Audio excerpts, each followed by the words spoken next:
Hello people, my name is Riya Sharma and I am a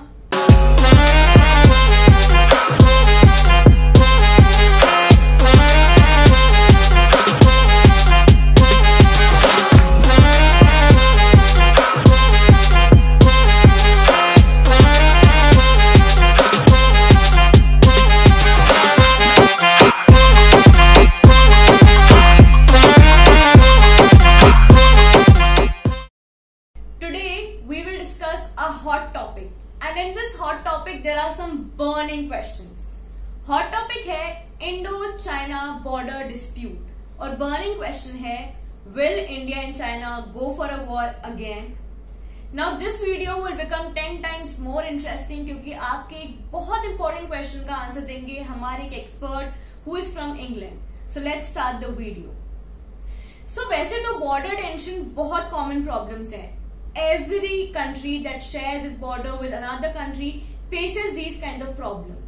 But आज इस video में हम actually ये जानना चाहते हैं कि इंडो और चाइना के बीच में, which means India and China के बीच में क्या बॉर्डर टेंशन है, क्या प्रॉब्लम है. So it all started back in 1962. If you look carefully in the map, China ने इंडिया का इतना हिस्सा अपने कब्जे में कर लिया था जिसको आज हम अक्साई चीन के नाम से जानते हैं. This area is 38,000 kilometer square approx. अगर आप ध्यान से मैप में देखेंगे तो blue line which is called LOC line of control, ये वो लाइन है जहां से एक्चुअली कंट्रोल होना था क्योंकि इसकी एक तरफ इंडिया है और दूसरी तरफ चाइना. बट क्योंकि चाइना ने इंडिया का इतना हिस्सा अपने कब्जे में कर लिया, अब जो कंट्रोल होता है वो ऑरेंज लाइन से होता है which is known as LAC line of actual control. Problem वहां स्टार्ट हुई जब चाइना LAC पर भी नहीं रुका. चाइनीज सोल्जर्स LAC के ऑलमोस्ट 3 किलोमीटर तक अंदर आ गए. जो करंट प्रॉब्लम है वो गालवान घाटी पर चल रही है. नाउ गालवान घाटी बहुत ऊंचे ऊंचे पहाड़ हैं जिसकी वजह से इंडियन सोल्जर्स का उस पर डेली पेट्रोलिंग करना बहुत डिफिकल्ट हो जाता है. गालवान घाटी बहुत ऊंचे ऊंचे पहाड़ और बहुत गहरी गहरी खाइयां हैं जिसका फायदा उठाकर चाइनीज सोल्जर्स ऑलमोस्ट 3 किलोमीटर तक अंदर आ गए. पता तब चला जब इंडियन सोल्जर्स वहां पहुंचे. जब उन्होंने चाइनीज सोल्जर्स को वहां से पीछे हटने के लिए बोला तो instead of going back Chinese soldiers ने इंडियन सोल्जर्स को ये बोला that this is now part of China and instead Indian soldiers should back out. Now China ना तो पागल है ना बेवकूफ और ना ही ऐसा है कि एक दिन चलते चलते वो यहाँ आ गए और उन्होंने सोचा कि टेंट लगा के क्यों ना बॉनफायर करा जाए. Actually, this all is just a trailer of a long plan that they're trying to execute. जिस गालवान घाटी की हम बात कर रहे हैं वो स्ट्रेटेजिकली चाइना के लिए बहुत इंपॉर्टेंट है. इवन इनफैक्ट फॉर इंडिया भी वो बहुत इंपॉर्टेंट है. ऐसा इसलिए क्योंकि गालवान घाटी बहुत ऊंचे ऊंचे पहाड़ हैं जिनका स्लैंट ऑलमोस्ट 80 डिग्रीज है. इसलिए चाइना की तरफ से उन पर चढ़ना, उन पर फायर करना या उनसे अटैक करना बहुत डिफिकल्ट हो जाता है. Which is why now they are trying to establish its base on it. यहाँ मैं ये चीज मेंशन करना चाहती हूँ that इंडिया की डेवलप करी गई ब्रह्मोस मिसाइल दुनिया की पहली और इकलौती एक ऐसी मिसाइल है जो सीधे जाकर 80 डिग्री टर्न कर सकती है. ये इंडिया का खुद का अचीवमेंट है, the first and the only missile to do so. But why all of this at this particular time? Which brings us to our second burning question कि चाइना ये सब अभी क्यों कर रहा है? Why now?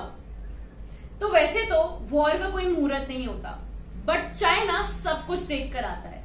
चाइना जैसी कंट्री बिना प्लानिंग और प्लॉटिंग के कुछ नहीं करती. तो जब हम ये पूछ रहे हैं why now, चाइना कह रहा है because it's the best time. ऐसा इसलिए क्योंकि चाइना में कोरोना वायरस का इम्पैक्ट कम हो रहा है whereas in India it's still on rise. And according to China, ये best time है because India is going through a pandemic. Second reason is Corona itself. हम सब जानते हैं कि the entire world is blaming China for the Corona outburst, which according to reports has originated from Wuhan, China. ना ही ये, but the entire world is even blaming China for choosing to keep all this a big secret.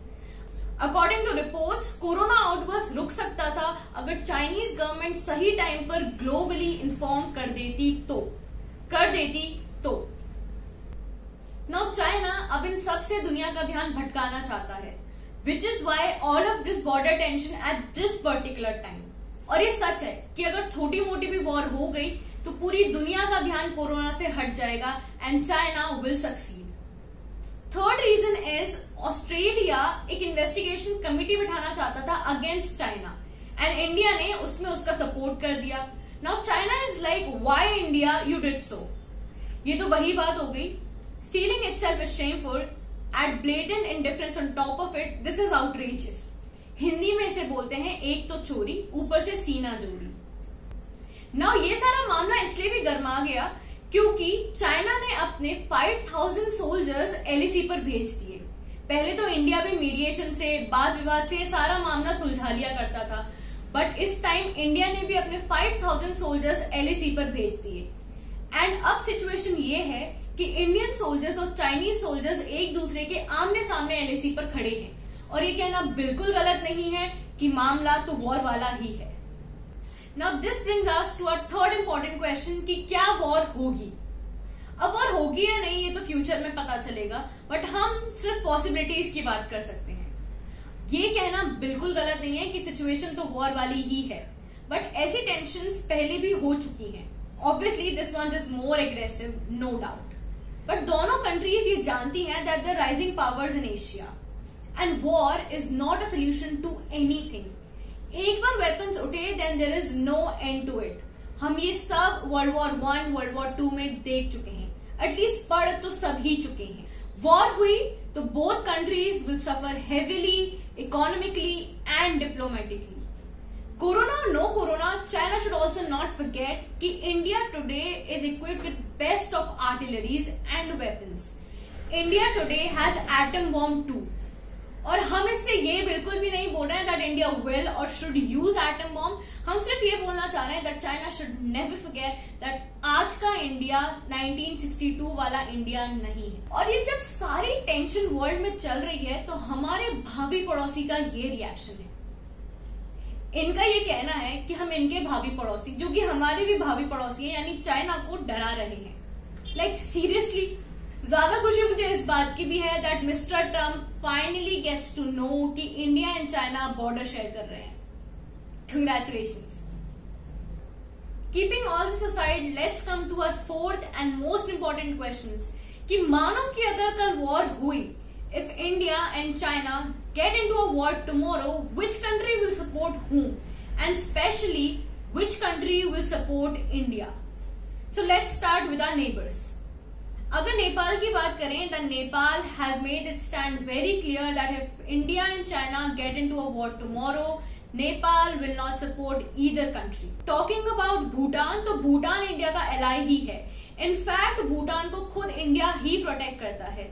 Bhutan के डोकलाम वाले matter में भी India ने intervene किया था। Talking about Bangladesh, तो रेस्ट अश्योर्ड जब तक शेख हसीना बांग्लादेश की पीएम हैं, Bangladesh will support India at any cost. Sri Lanka और मालदीव के रिलेशन भी अब चाइना से वैसे नहीं रहे जैसे पहले थे।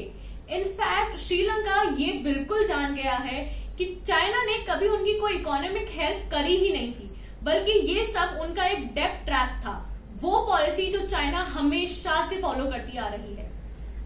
टॉकिंग अबाउट अफगानिस्तान, तो अफगानिस्तान और इंडिया के डिप्लोमेटिक रिलेशंस भी बहुत अच्छे हैं। इनफैक्ट अफगानिस्तान के तालिबान ने कश्मीर वाले मैटर पर यह कहा था कि ये इंडिया का इंटरनल मैटर है और हम इसमें कुछ भी नहीं बोलेंगे। Coming to our neighbour Pakistan, तो बहुत सारे लोगों को ये लगता है कि पाकिस्तान से इंडिया को एक 2 फ्रंट वॉर का खतरा है। ना 2 फ्रंट वॉर होती क्या है, ये होगी या नहीं, और अगर ये हुई तो इंडिया इसका जवाब कैसे देगा, ये हम सब किसी और अगली वीडियो में जानेंगे। अभी के लिए आपका इतना जानना काफी है कि पाकिस्तान और चाइना के चाहे जो भी रिलेशन हो, पाकिस्तान की इकोनॉमिक कंडीशन इस वक्त एक वॉर अफोर्ड नहीं कर सकती है। इनफैक्ट इनकी इकोनॉमिक कंडीशन कितनी बुरी है आप इसका अंदाजा इस बात से लगा सकते हैं that their entire economy is running through America's help, और इंडिया और अमेरिका के डिप्लोमेटिक रिलेशन स्ट्रांग होने की वजह से और इकोनॉमिक हेल्प बंद होने के डर से शायद पाकिस्तान इस वॉर में ओपनली हिस्सा ना ले। तो हमारे नेबर से हमें इतना खतरा नहीं है। नाउ कमिंग टू जियोपॉलिटिक्स, या फिर कमिंग टू द क्वेश्चन कि वर्ल्ड में और बाकी कंट्रीज में इंडिया को कौन कौन सपोर्ट करेगा, तो इसका आंसर मैं दूं इससे पहले इस पर बात करेंगे हमारे एक expert who is from England. So let's hear him first. What do you think will be the reaction of UK if tomorrow India and China gets into the fight? Because I think there would be more support globally for England, and if it become a full military conflict, I think what would happen is you would get America and many of the European countries supporting India by finance and maybe weapons, but they wouldn't directly get involved. What we call a proxy war. but they wouldn't be supporting China. They will not. Nobody going to support China. Nobody, because America and Europe want China to lose that its status because of communist countries. So Jio politics की बात करें तो first question is Russia किसे support करेगा. Now Russia के relation China और India से same है, तो रशिया भी नेपाल की तरह किसी भी कंट्री को सपोर्ट नहीं करेगा, which is a great news. क्योंकि अगर ऐसा हुआ तो अमेरिका ओपनली इंडिया को सपोर्ट करेगा. America kind of wants China's communism to come to an end, and वो जानता है कि अगर ऐसा करना है तो एशिया में सिर्फ इंडिया उसकी मदद कर सकता है. दुश्मन का दुश्मन दोस्त होता है. और अगर एक बार America jumps into this matter तो all NATO countries, all European countries will openly support India as well. अब जैसा कि आपने वीडियो में सुना, ऐसा जरूर हो सकता है कि सारी कंट्रीज इसमें डायरेक्टली पार्टिसिपेट ना करें और ये proxy war kind of situation हो, जिसमें सारी कंट्रीज इंडिया को वेपन्स एंड आर्टिलरीज देकर सपोर्ट करें, फाइनेंशियली सपोर्ट करें. हो सकता है बाद में सारी कंट्रीज इंडिया को ग्लोबल ग्राउंड्स पे भी सपोर्ट करें, which will be a win win situation for India again.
In conclusion, no one wants war. हम सब जानते हैं it's not a solution to anything. We all support peace, but ताली दोनों हाथों से बजती है, तो ये सामने वाले को भी समझना होगा. This is what we personally think. बाकी तो जैसी जिसकी सोच. That's it for today, people. I hope you like the video today. In coming videos, हम इन टॉपिक्स के बारे में और भी बात करेंगे. Like and share the video as much as you can. Comment down below your valuable suggestions. Also, any opinion that you want to share with us. If you're new to the channel and if you haven't subscribed yet, go hit the subscribe button and press the bell icon below to never miss an update. Until we meet next time, stay tuned, stay blessed. Bye-bye.